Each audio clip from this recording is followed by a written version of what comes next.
of Millionaires Are Made, the show where we believe you can grow to be a millionaire in all 6 aspects of health. That's right. We're on a mission to teach the world for free how to grow to be the healthiest version of themselves. If you have never seen our show before, we are based on the fundamental principle that everyone you meet knows something you don't, and that there's something to be learned from everyone in this big, beautiful world.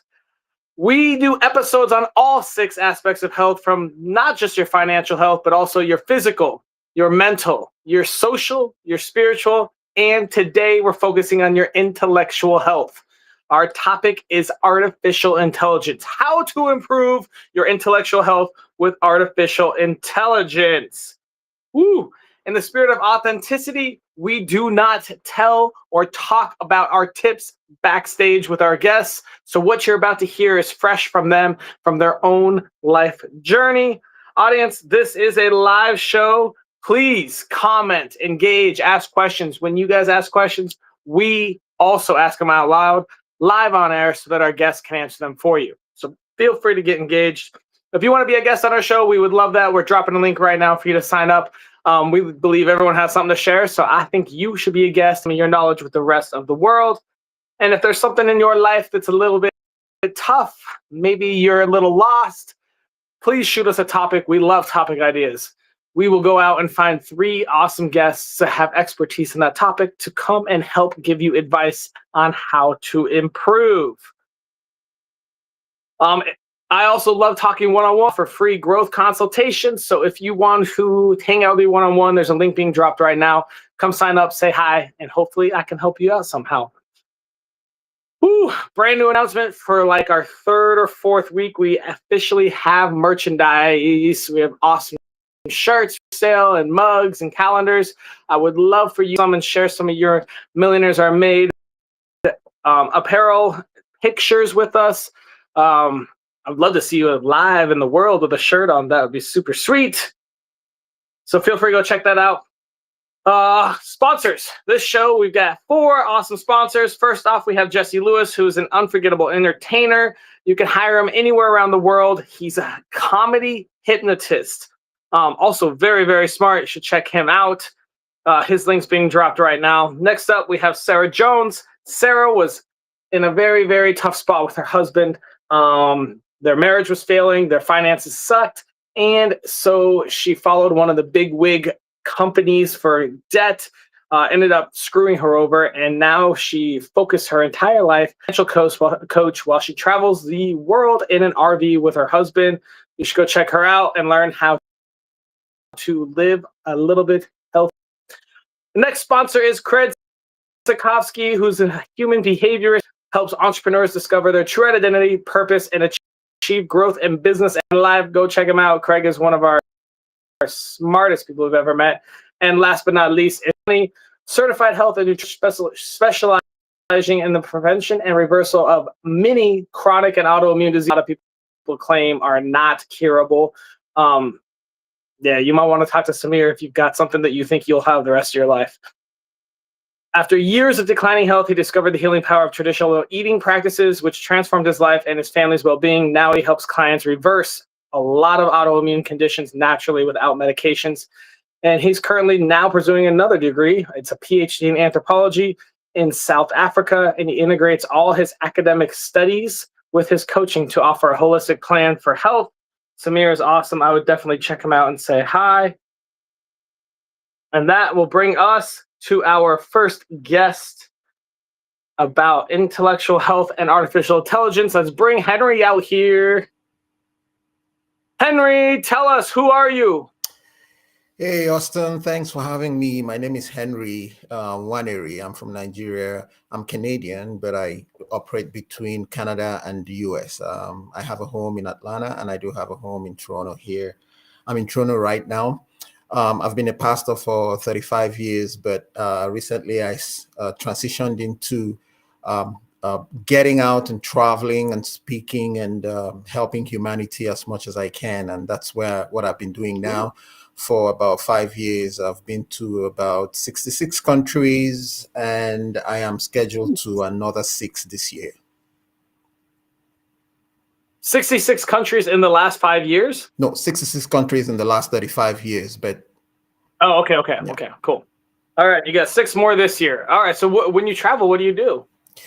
Well, so what I try to do is organize programs, organize speaking events, and I gather people. Sometimes I travel with, like whether it's health or medical supplies or just food and stuff like that. And so we hold like events where people come in and take stuff, and then we do. I take some friends with me sometimes, mental health diagnosis, or we just do medical health reach out, depending on what the law of the land allows me to do.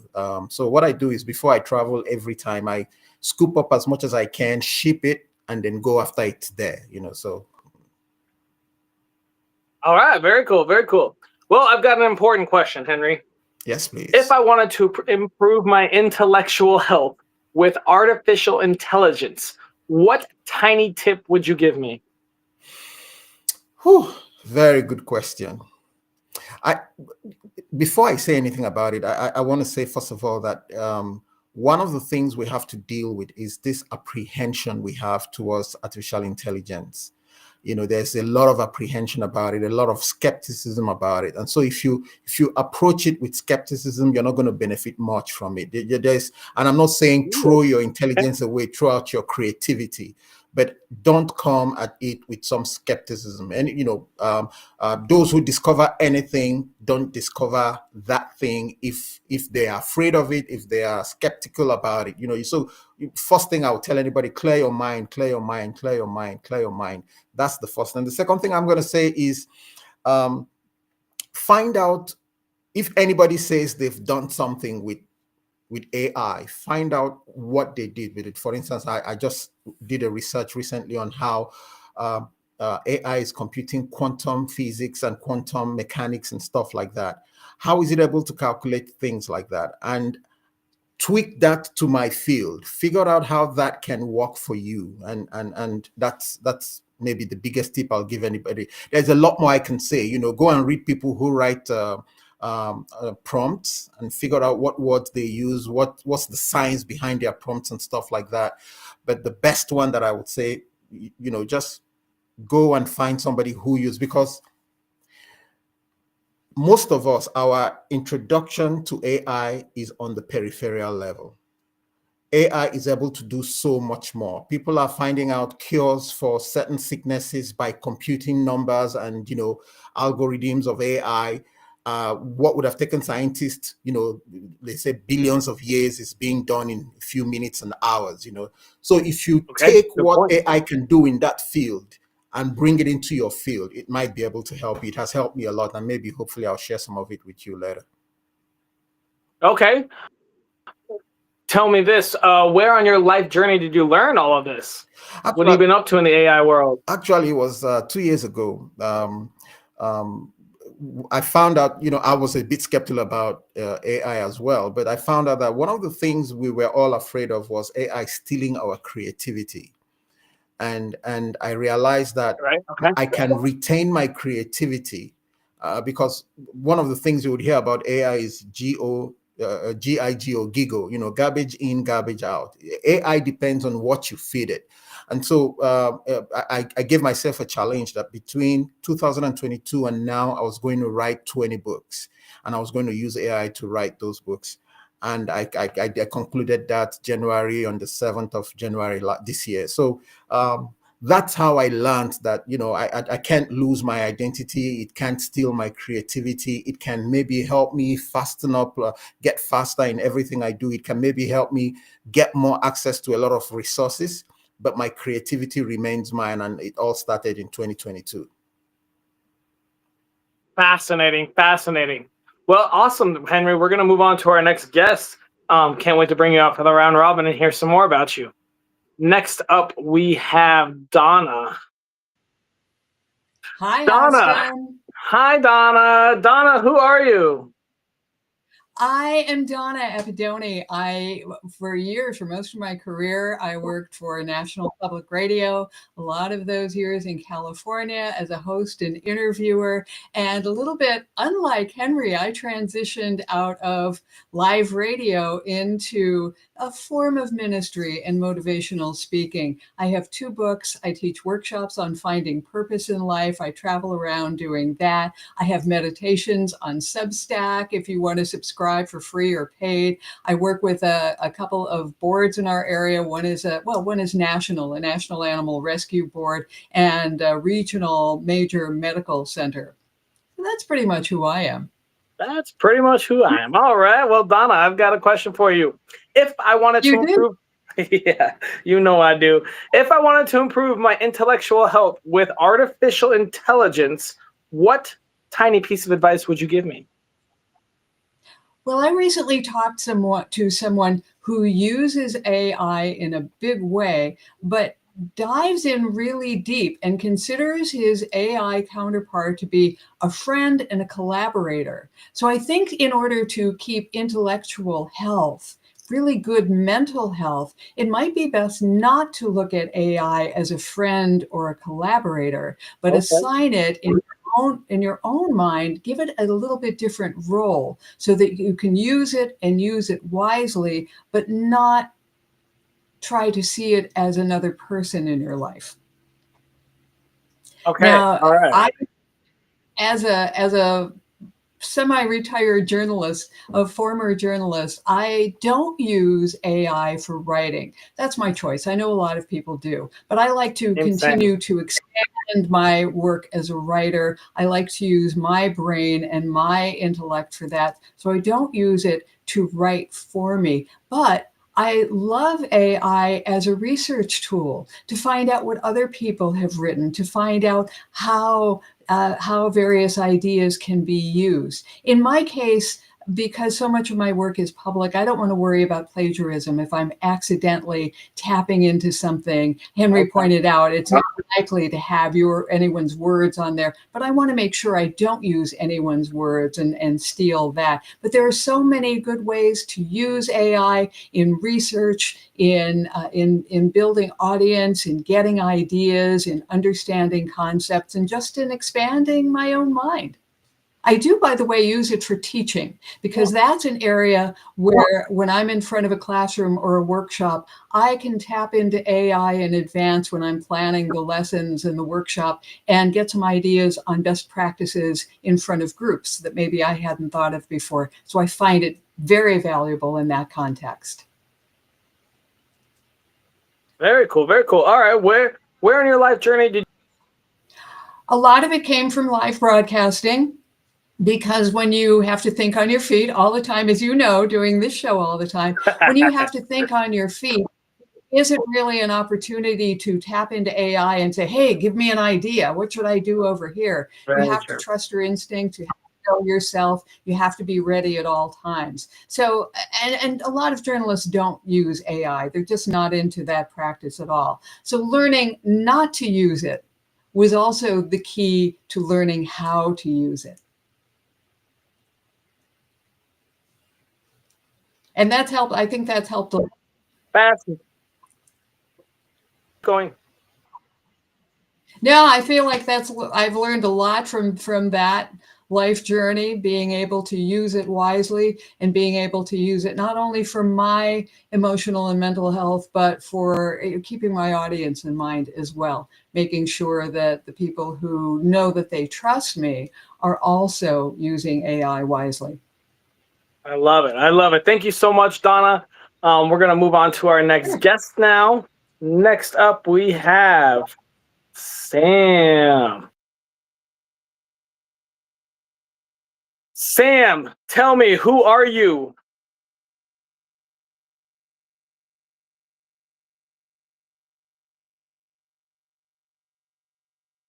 Are you there, Sam?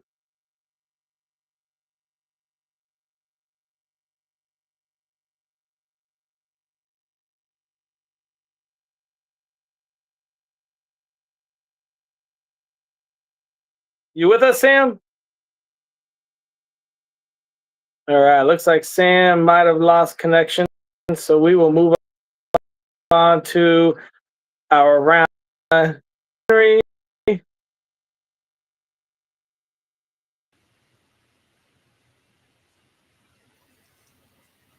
What did I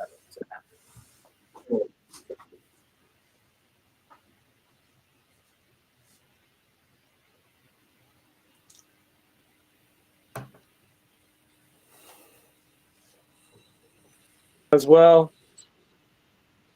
All right, Henry, can you quickly refresh what your tip was for us? Yeah, I was saying that one of the things you can do to improve your intelligence with AI is to find out what some big gurus are doing with AI and see how you can apply that in whatever you're doing with AI.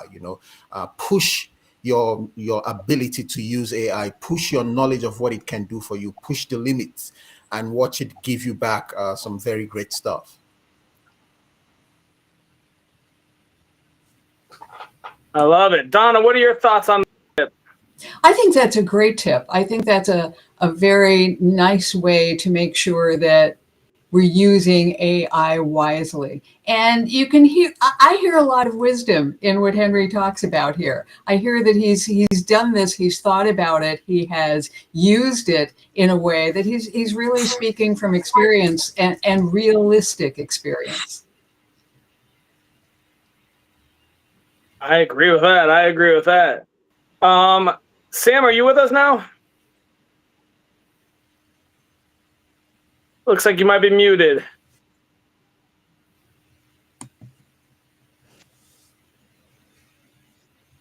All right. Well, he figures that out. Donna, you want to refresh what your tip was real quick? Hear me now? Well, my primary tip is to make sure that we're not accidentally using AI as a friend or a collaborator. It's not a person, it's a tool and a very good reuse in some parts of my life, but not others. And I have to measure that. I have to know where I can use it wisely and where I shouldn't. All right, let's go over that. Where I hope that both of you have different answers. Where do we draw the line? What do we use AI for acceptably, and where do we need to stop and halt AI? Let's have you answer first, Henry. Well, I think that it's healthy to have some form of skepticism about how much AI we should use in our lives. I personally tell myself that my AI prompts should be at least 80% of what I get back. So my AI prompt must be 80% of what I get back. So every prompt that I put into an AI, for instance, all the 20 books I wrote from 2022 to this year, all the 20 books, I have my original prompts, and each chapter is 80% of what I want back from AI. That doesn't mean I don't write my own books. One of the things I started doing was checking whether AI could replicate my passion. And I remember so many times I said, I don't like this. I want to sound more passionate. I want to be this. I am a Pentecostal, so maybe Donna will understand what I'm talking about. So I had to kind of program it. Actually, AI would want to learn, who you are, what you want to do, how you want to talk. So I hope that answers you, but I have a lot more I can say about it. For instance, I'll give you one instance and I'll let Donna say something about it. There's something called, I've forgotten the name, but there's a book, a Jewish version of the Bible that you take and you program it, you put some words in, and then it gives you a number. And then you count what is called equidistance. You count words that are in equidistance. So you take it tells you use, let's say, 1,000, and then it starts from, let's say, Genesis chapter 1 verse 1, and then literally counts the letters in the word in the book until the next 1,000. Then it takes the letter that is the 1,001th word letter and adds it, and after that it creates a statement. I don't know if you've read about it. I think it's called, I'll remember the name before the end. And it's shocking how people are getting a lot of stuff about it. It's online, it's on YouTube. It predicted a lot of things. And so, for instance, one of the studies I did yesterday was when I was reading the Bible, I said, hey, tell me, how many other times does this word occur in the Bible? And I want it right away. I can go do it the old way by Okay. going to a chain reference, but just ask it such mathematical questions and see if there is a reoccurrence, if there is something about it. Because ultimately, for Christians, we know that God uses things in certain numbers for a reason. And you wouldn't know that until something tells you, oh, look, this has happened 5 times, and tells you all the 5 times, this is the number of times things happened, to show you something. And I don't know if that makes sense to you. Can you hear me? I think I'm on now You are finally. on. You Yeah, are yeah. on. Huh? All right, Sam, Alrighty. tell us what your thoughts on where should we stop using AI, and where is the AI best used to help us live our lives? Well, I'll introduce myself real quickly before I forget. So I'm Sam Mitchell. I run a podcast called Autism Rocks Worlds. It's a podcast about autism and how we cope with daily struggles. And we run a nonprofit with events and speaking engagements. But to answer your question, when it comes to where do we define the line with AI, in my view, you should use it as a brainstorming tool. I have no problem with that. But I wouldn't make it do your work for you. What kind of work? Well, I mean, like schoolwork, work at your job. I wouldn't make it do that. I'm talking about like if it's a job and you are a journalist, for example, we'll just use that, and you're afraid of plagiarizing, I wouldn't use AI. But if you're going to come up with a brainstorm sheet on what ideas you could use for a story on a museum, go for it. You can use it also in what direction you want to take your story. I think that's great. Okay, so it's good to finish your thoughts.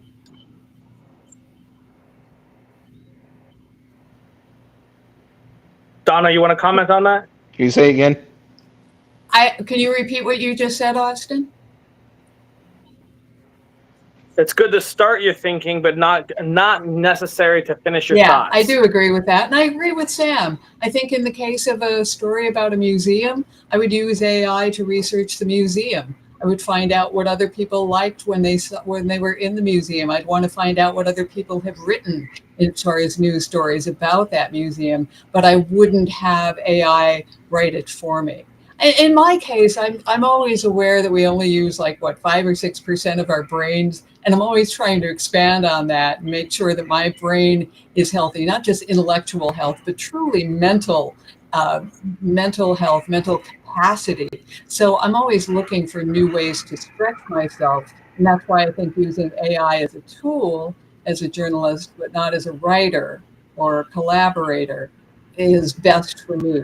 And I think you'll find that that's true of a lot of journalists.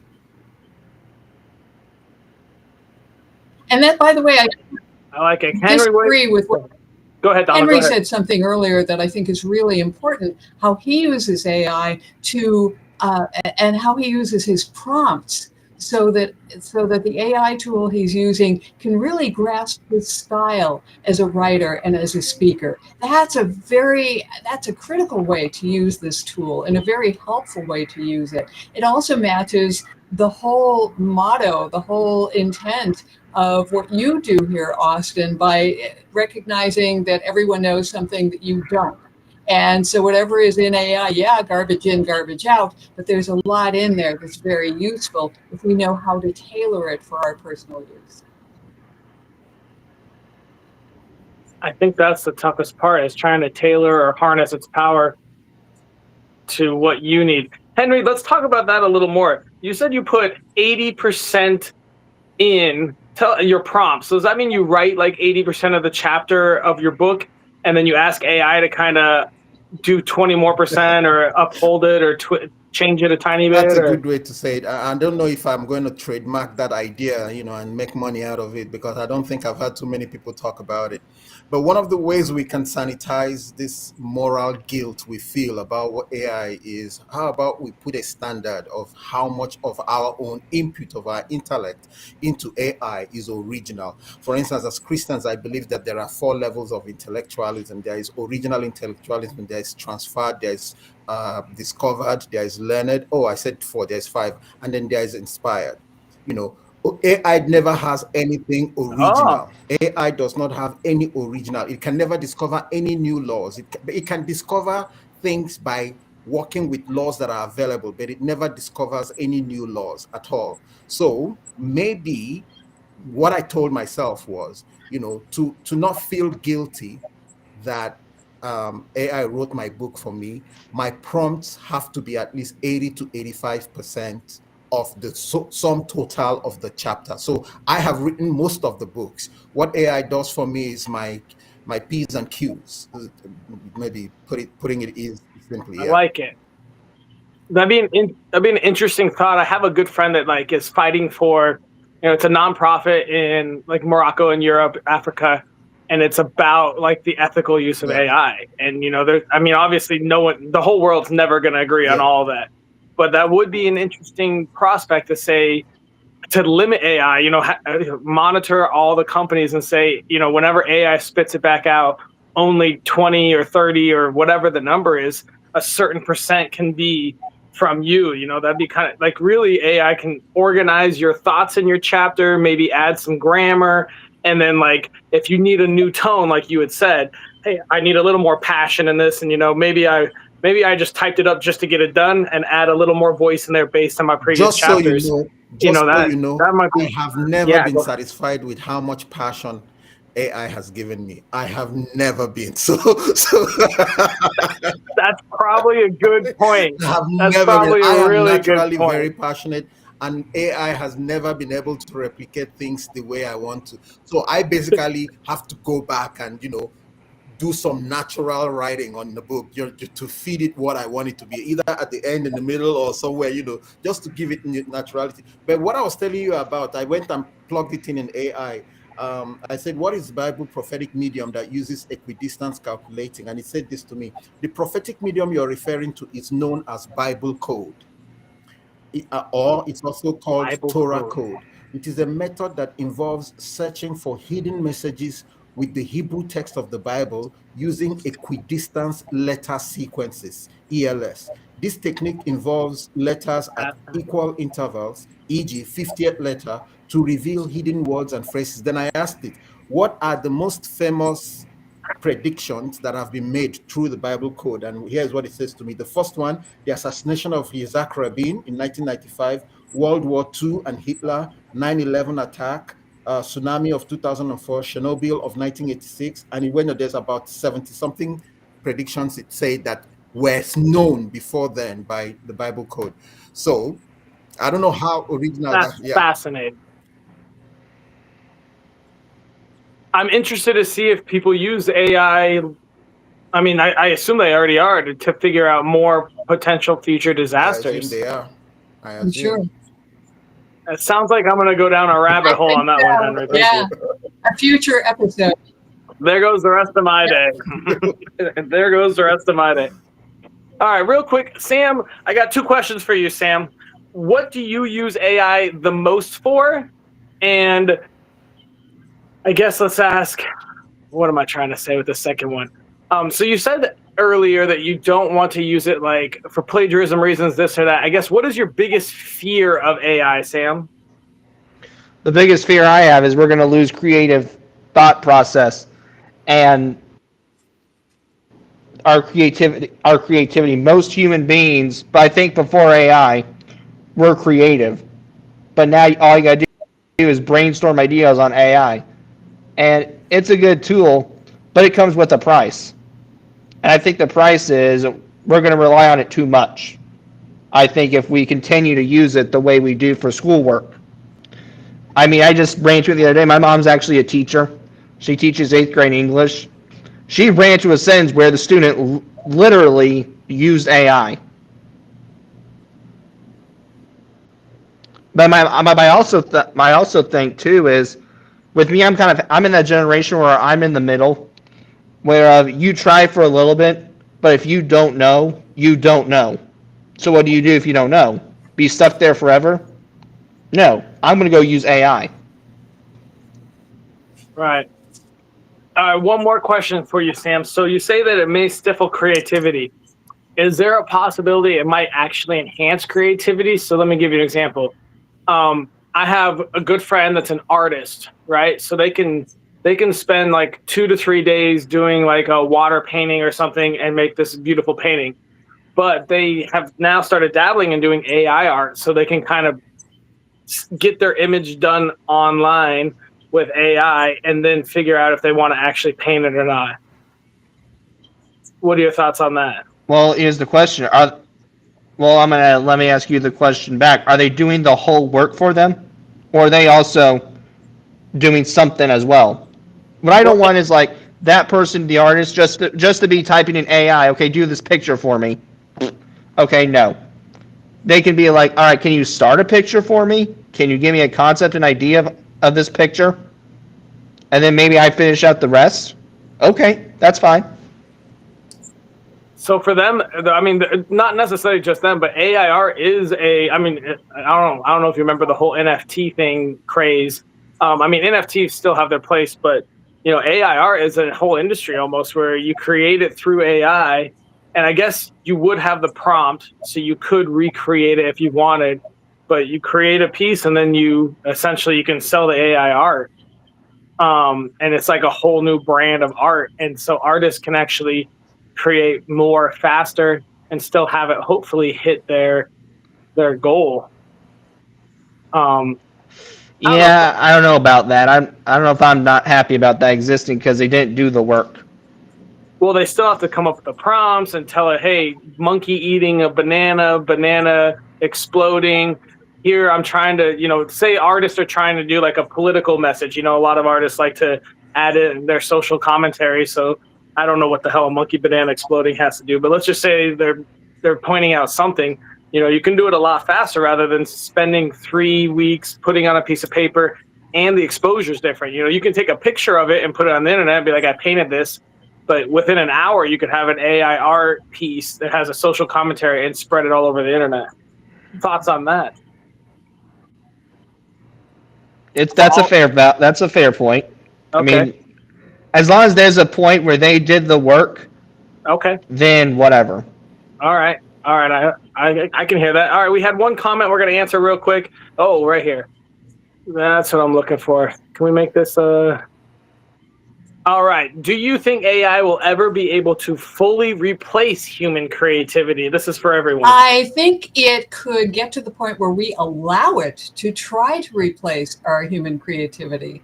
I'm not sure if it will ever be capable, but I think the line is not necessarily just its capability, but how much power we give it. So real quick on that note, I guess the question is, I think Henry said that the AI can never like create new laws, create new stuff. I don't know if I agree with that. I think if you really pushed AI, it could create brand new stuff. I mean, obviously right now it's limited, but I think we're only 5 to 10 years away from where it's like, hey, create an art piece on, create an art piece about the astrology of this and relating to ancient kingdoms, and then it could do something like that. I guess I don't know. That's a great. So God dang it! let This me show's let gonna me argue, take let way me too argue long. you a minute there, Austin. Let me argue you. First of all, original knowledge can never be duplicated. Impossible. Okay, original knowledge can never Never be be okay duplicated. because AI has to learn it from humans. That's what you're AI's saying. knowledge is simply based on the knowledge we feed it, basically. Okay, And what it is how do you think that'll ever what change? it is able to do is to, because we basically have the raw materials for everything we are able to do right now. It's just that we haven't gotten to the place where we are fast enough. That's one thing AI can do for us. It can speed up our calculations, speed up our discoveries. That's the only thing. So if it tells you something that will blow us away, it has just been able to do it faster. And that's one of the things. There was a question you asked, Sam. What can AI take away from us? What can it steal from us? It can steal our process. If you've seen this TV show called Genius, they take 5 or 6 geniuses that we've ever known, Albert Einstein, Mozart, and all of these people, and they tell you in 7 episodes, they tell you stories of their lives. And you'd be surprised, like in the first episode, he was already shouting, Eureka, I see it. And then a few years later, he discovered a new law that kind of was on top of that one. That one was wrong. This is the new one that is right.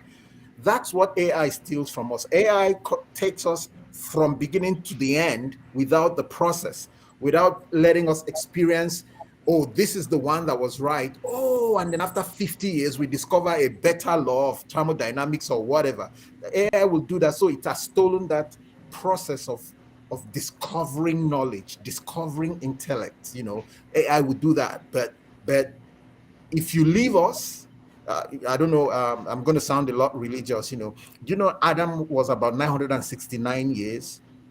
Austin, if I give you another 300 years, you discover a bunch of stuff, only that AI will do it for you in the next 5 minutes on your phone. That's the difference. So live longer, you'll discover a lot of things. Right. I would love to come back Let me. here. We got to wrap. Okay, go ahead, I was Donna. just Go going to ahead. say, this whole conversation, I would love to come back in 50 years. None of us will be here. But I'd love to come back in 50 years and listen and read the history books. Read what's being said on AI about AI. How did it work out? Where did it go bad? Where did it succeed? There's so much here that we're trying to predict. I'd love to know how it works out. I wish we could find that, like zip into and find out. Real quick, Henry, I'm going to go back to Yes, sir. you. Actually, So- can I step in? Can I give my imply on that? Go ahead. If you don't mind, I was going to say I kind of agree with what both of you were saying because, in my opinion, while AI can teach you about history, it can't take away the knowledge on history. I mean, can the AI tell you about the Civil War? Oh, yeah, it can do that probably. But is it going to give you every detail in the book? No. But you know what? Here's something that I'm curious about. Garbage in, garbage out as far as AI goes, right? We've talked about that a little bit. What if AI had the capacity to change what we know about history? What if certain facts or misinformation is Ooh. fed in? Does it then report a different version of history than what we know so far? I don't have an answer, and I'm not trying to start a conspiracy theory here, but it's one of the things we have to consider. Let me amaze you, Donna. Let me say something. Let me say something. Everyone puts in that we were born in eggs. Let me say something that will make you laugh, Dana. Okay. I'll tell you this. One of the reasons I decided to write a lot of books is, I'll be frank with you, books will be the only immutable medium of um, pure knowledge in the next years. And I'll be frank. One other thing I do is I study humanity. I study what people say in movies. If you watch a lot of science fiction movies, books become rare in the future. There's this story, movie, The Book of Eli by Denzel Washington, and he's traveling from a long distance protecting one book. That's the last copy of the Bible. He has to Oh take it yeah, to Book California. of Eli. And if you check it, Demolition Man, everybody's going around destroying books. There's another one, books. So because people can go in and change it tomorrow. So put knowledge down in books. I think one of the things Elon Musk wants to do is to open a library in on Mars. So AI may change everything we know about the past and the future, but our books will be the only thing that will retain our knowledge as it is, or tell us what history has been and what will be in the future. But AI will go back. I'll tell you a quick story of something that happened to me. I was researching foster parenting around the world, and then I felt, let me ask AI some questions about it. So I asked AI, actually Google Gemini, and I use anyone I feel like at the time. So I said, hey, talk to me about foster parenting in Canada. He said, oh, well, there's about 30 to 40,000 people every year who are foster children and stuff like that. And I said, okay, give me 2, 3 people who are very popular, successful Canadians who were brought up in foster care. And he said, oh, there's this guy, Nick Fur. He was a black man adopted by 2 white parents, and then he, faced a lot of racism and all of that, and then he played for Oilers, and then he he was inducted into the Hall of Fame in 2003. I said, wow, that's an amazing story. Tell me about two more people. And then he tells me about two more people, and then I wanted to copy it and put it on a document, and it was gone. So I said, hey, Google Gemini, where is the story you told me about Nick Fur? He said, I'm sorry, I never told you any story about Nick Fur. I'm telling you. Wow. I said, no, you told me about Nick Fur. You said he was born a black man, adopted by two white parents, faced a lot of racism, and then was inducted. You gave me dates and specific information. He said, oh, I'm still machine learning and all of this. I might have made up that story. I'm really sorry. Oh my I'm gosh. telling you, I said, okay, so the other two people you told me, are they made up story? He said, no, those two are real. Those two are real. I said, so why did you make up the other story? He said, Henry, I don't know why I did it, but I did it, and I apologize. I'm telling you. What the- You got to screenshot that. That's I insane. did the video of it. Oh my I god. did. There's a 5 minutes video of all of this. I will send it to you later. Oh, Oh, please do. That's insane. that's the danger. All right, guys, we got to wrap this show up. We are way beyond. It's now time for our daily challenge. We need to come up with a task or series of tasks that takes less than 5 minutes a day, costs $0, and is available to anyone in the world. This is the tough part. Available to anyone in the world, from South Africa to North Korea. What ideas do you guys have? Available to anyone in the world, I would say Yeah. investigate one word or one phrase that you pick up. If you have access to AI, you can use that. If not, you can use some other research tool. Pick up one word or one phrase that you never knew before and use it with somebody. Find a good way to find the context and share that with somebody who you're talking to. Do that every day for a week. Okay. All right. Come up with a new phrase and use it in your daily life. Yeah. How do you find the new phrase? I guess you could ask AI if you wanted, or even ask Google. Or you could ask AI or Google, or as you're researching something else, maybe you'll see a phrase that you didn't know or a word that you didn't know, and you can pick up on that. It might already be in the context of what you're investigating or what you're researching, and you're just picking it out and using it rather than letting it slide by. Okay. All right. Any other thoughts to add to our daily challenge? So is the challenge a general challenge or with regards to AI? Regards to how to improve your intellectual health with AI. Okay, so there's this I just started recently, especially if you have AI, a GPT on your phone, give it instruction by audio and tell it to give you your answer 5 times. So repeat it 5 times. And here's what I do. I say, for instance, somebody has written a book about this. Summarize it for me in like in 100 words, and then read it back to me 5 times so I get it. And then put the phone down and let it just read it back to you 5 times. That's so powerful. The power of repetition, the power of impartation, and all of those things. It just sticks in your memory. That's one very powerful way of improving your intellect with AI.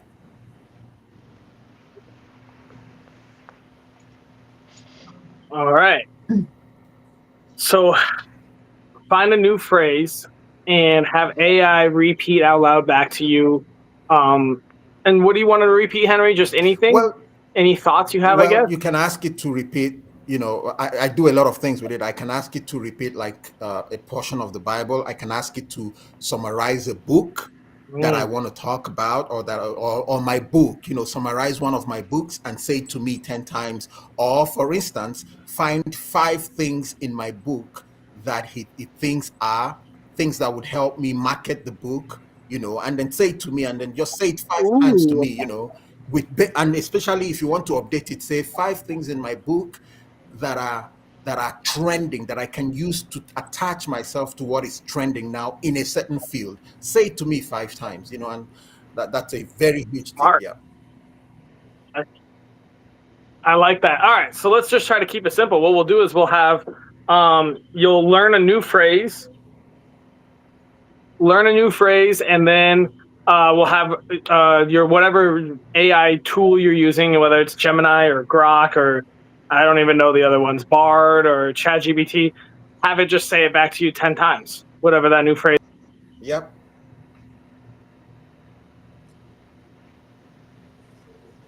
It does sound like a great idea, Henry. Yeah, I think we've lost Austin. So maybe Sam, if you can go ahead, tell us your own tip. Yeah. Yep. So what's your I was tip? gonna say my tip might be kind of basic, but I think it can work. That is, use AI to look up autism, because autism, it's really important. People need to know about it. Yet there's still people who it's not affecting their lives, yet they don't want to do any digging into it. Well, I'll be honest with you, AI has done a really good job of explaining autism, because I won't lie, I've used AI for brainstorming content with the episodes of my podcast I've done, and some of the stuff I pull because the way he explained it, it's better than the way I would have explained it. That's a great tip, Sam. Yep. Amazing. It's something we all need to do. Thank you. So we just took over for you while you were missing there. Awesome, guys. Thank you so much. We are the show. Looks like we got our daily challenge, though, so our task is complete. I'm going to put you all backstage and wrap it up. Thank you guys so much for coming out today. And thank you, audience, so much for watching. We've got an awesome daily challenge. Let's learn a new phrase or a new word and have AI repeat it to us and do a little research on autism. Thank you all so much.